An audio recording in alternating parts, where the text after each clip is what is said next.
Dugonamning otasi yoshi katta bo'lgani bilan juda ham o'pitni ekan.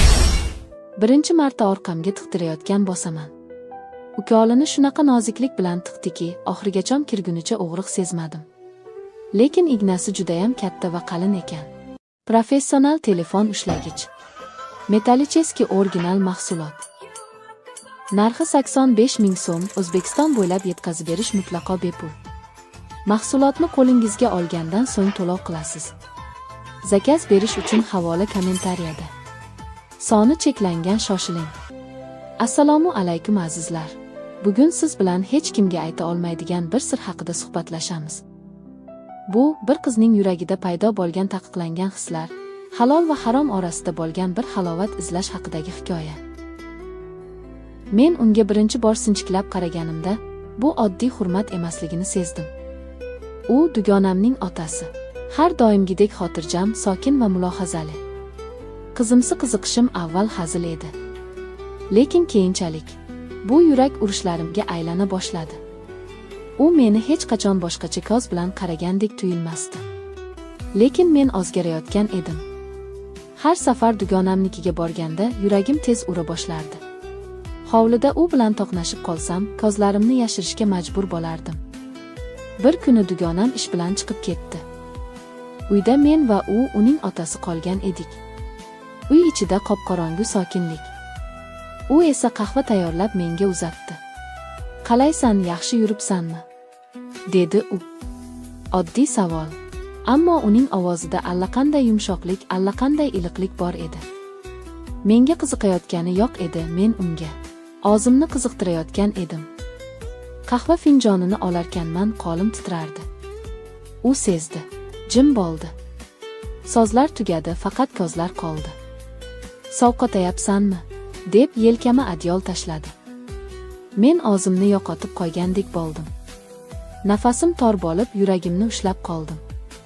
U yonimda turardi. Nafasi yelkama tegardi. Yuzimga qaradi. Shunda men birinchi bo'lib ko'zlarimni olib qochmadim. Qarab turdim. To'xtovsiz. "Bunday bo'lmasligi kerak", dedi u past ovozda. "Bilaman, lekin yurak bo'ysunmayapti", dedim men. Unga bir qarich yaqin edim. Nafasim uning ko'ksiga urilardi. U menga yaqinlashdi, lekin opishmadi. Faqat peshonamga yengil tegdi. Bu daqiqada tanam larzaga keldi. Yana bir qadam va men to'xtay olmasdim. U orqaga chekinmoqchi bo'ldi. Men esa uni qo'ymadim. Ko'ksiga boshimni qo'ydim. U esa quchogida ohangda yuragimni tinchlantirdi. O'sha kecha hech qanday haddan oshgan ish bo'lmadi. Lekin ruhimiz allaqachon chegaradan o'tib ketgan edi. Kunlar o'tdi. Men o'zimni ko'pchilik orasida oddiy tutardim, lekin ichimda portlash bo'layotgandi. U ham o'sha edi. Endi menga qaraganda boshqacha qarardi. Bir kuni dugonam uyda yo'q payt, u meni kutdi. Endi oramizda sukunat emasdi. Oramizda ehtiros, tortinish va yurak urishlari bor edi. Qo'li asta yuzimga tegdi. Men yuragimni tutdim. Bu safar u to'xtamadi. U meni ehtiyotkorlik bilan quchdi. Har harakati, har qarashi men uchun quvonch, xavotir, hayajon va ishonch edi. Nafaqat tanam, balki butun ruhim ham unga o'rganib qolgan edi. Bu taqiqlangan munosabat edi. Lekin yurakni hech qanday qonun bilan cheklab bo'lmaydi. Ertasi kuni o'zimga joy topolmadim. Uni yana ko'rishni istardim.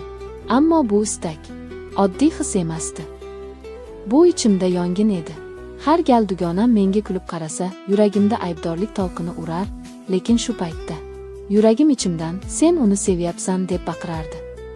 U esa dugonamning otasi. Yoshi kattaroq, ammo ko'zlarida yosh boladay toza mehr bor edi. U menga hech qachon tahdid solmadi, hech narsa talab qilmadi.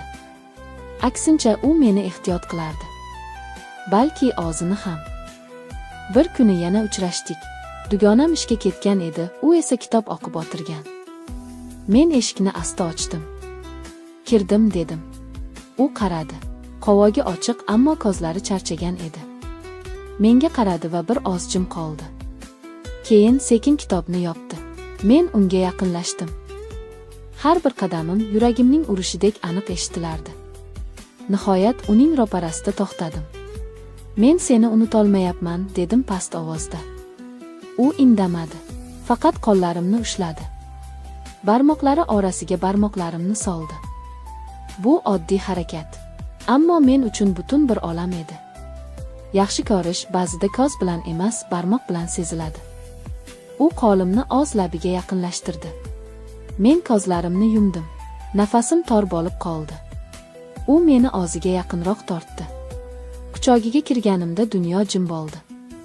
Faqat yuraklarimiz sozlardi. Sozsiz. O'sha kuni u meni quchdi uzun vaqt. Hech narsa so'ramadi. Shunchaki yonimda bo'ldi. Men esa u bilan o'zimni to'liq va toza his qilardim. Hech qanday ayb yoki qo'rquv yo'q, faqat yurakdagi tinchlik. Ammo bu tinchlik uzoq davom etmadi. Bir kuni dugonam bizni birga ko'rib qoldi. U eshikni kutilmaganda ochdi, biz esa oshxonada birga edik. Yuzlarimizda hech qanday jinoyat yo'q edi. Faqat bir-biriga bog'langan yuraklar bor edi. U bizga tik qaradi. Avval menga, keyin otasiga. "Bu nima?" dedi u. Men javob topolmadim.